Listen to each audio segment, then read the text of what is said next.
Shalom Bang. Shalom. Di sini saya datang untuk menyampaikan Injil.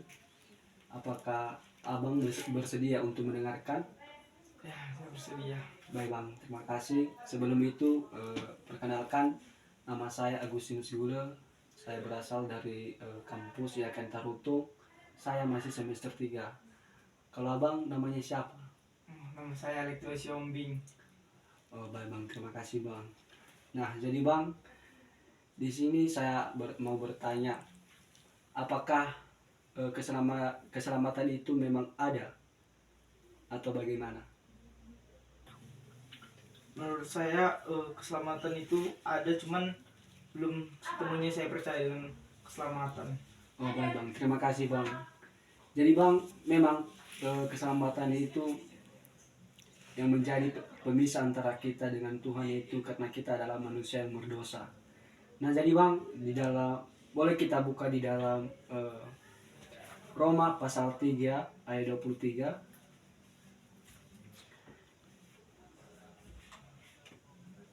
Bisa Bang membacanya? Roma pasal 3 Ayat 23. ayat 23. Karena semua orang yang telah berbuat dosa dan telah kehilangan kemuliaan Allah. Nah yang menjadi pemisah antara kita yaitu karena kita adalah manusia yang berdosa, sebab Allah itu adalah kudus. Bisa kita buka dalam 1 Petrus ayat 1 ayat pasal 1 ayat 16.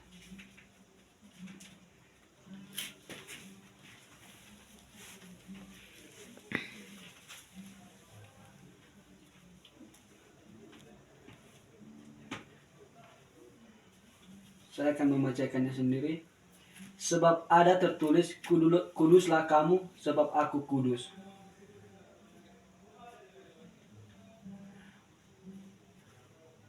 Pasti manusia di hadapan Allah terpisah karena dosa dan kejahatan. Bisa kita buka di dalam Yesaya pasal 59 ayat 1 sampai 2.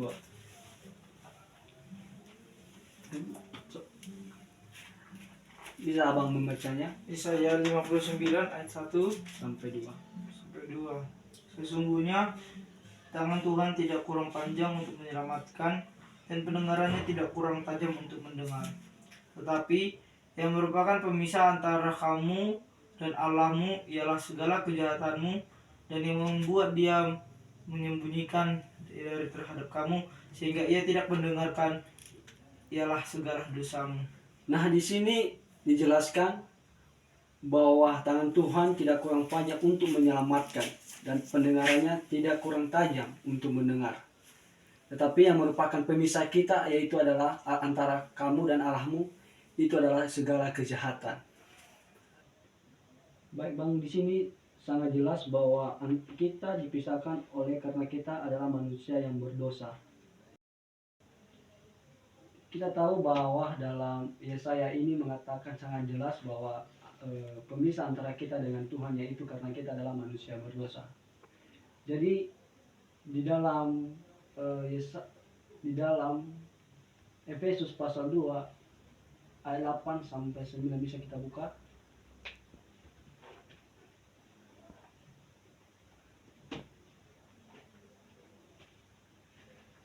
Efesus pasal 2 ayat 8 sampai 9. Bisa Abang membacakannya? Efesus 2 ayat 8 sampai 9. Sebab karena kasih karunia kamu diselamatkan oleh iman, itu bukan karena hasil usahamu, tetapi pemberian Allah. Itu bukan hasil pekerjaanmu, janganlah ada orang yang membanggakan diri. Di sini jelaskan sebab kasih karunia kamu diselamatkan oleh iman. Itu bukan hasil usahamu tetapi pemberian Allah. Dalam ayat ini menjelaskan suatu bahwasanya keselamatan itu bukan dari usaha kita, tetapi ini adalah pemberian Allah kepada kita. Bagaimana Allah mengangkat keselamatan itu dengan memberi Yesus mati di kayu salib? Bisa kita buka di dalam Yohanes 3 ayat 16. Yohanes 3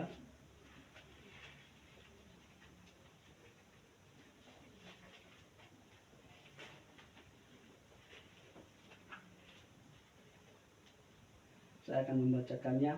Karena begitu besar kasih Allah akan dunia ini, sehingga ia telah mengaruniakan anaknya yang tunggal, supaya setiap orang yang percaya kepadanya tidak binasa, melainkan beroleh hidup yang kekal.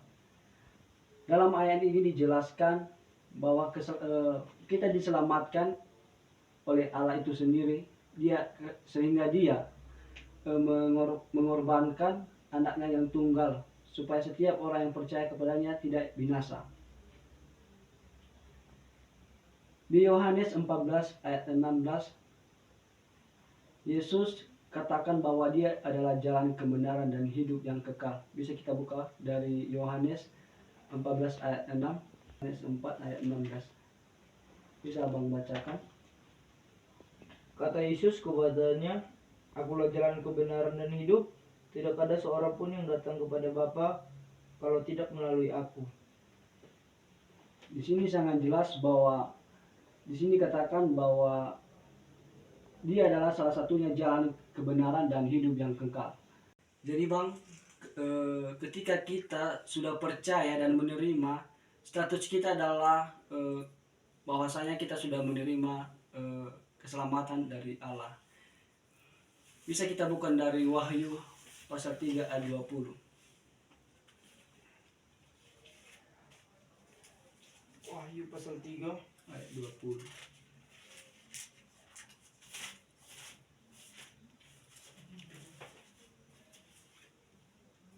Saya akan membacakannya. Lihat, aku berdiri di muka pintu dan mengetok.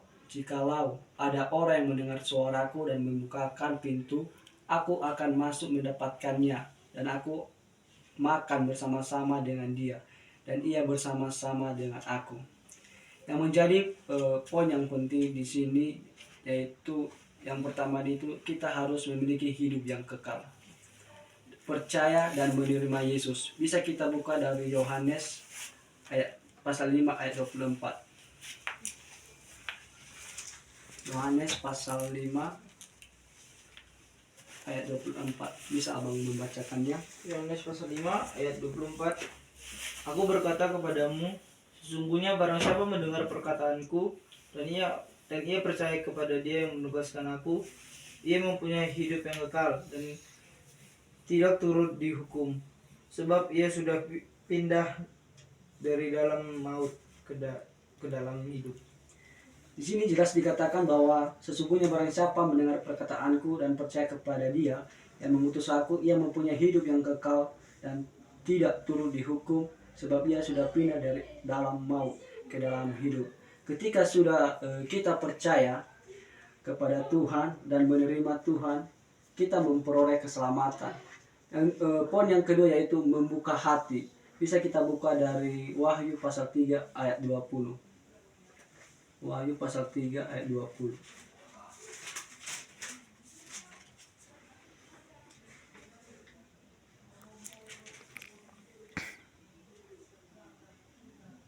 Bisa abang membacakannya? Wahyu pasal 3 ayat 20. ayat yang ke-20. "Lihat, aku berdiri di muka pintu dan mengetok. Jikalau ada orang yang mendengarkan suaraku dan membuka pintu, aku akan masuk mendapatkan. Aku akan makan bersama-sama dengan dia dan ia akan bersama-sama dengan aku." Dalam ayat ini adalah salah satu yang menjadi ilustrasi bahwasanya ketika kita menerima Yesus dalam kehidupan kita, kita memperoleh hidup yang kekal dan memperoleh keselamatan.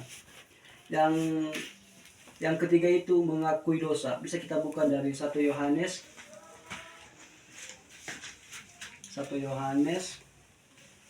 ayat 1 pasal 1 ayat 9.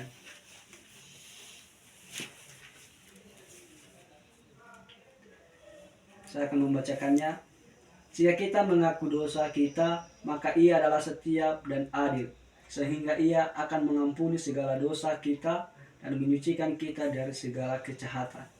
Ketika kita sudah mengakui segala dosa kita di hadapan Tuhan, maka ia adalah setia dan adil, sehingga ia akan mengampuni setiap apa yang kita perbuat, setiap apa yang kita lakukan di dalam hidup kita sehari-hari. Tetapi kita harus mengakuinya di hadapan Tuhan.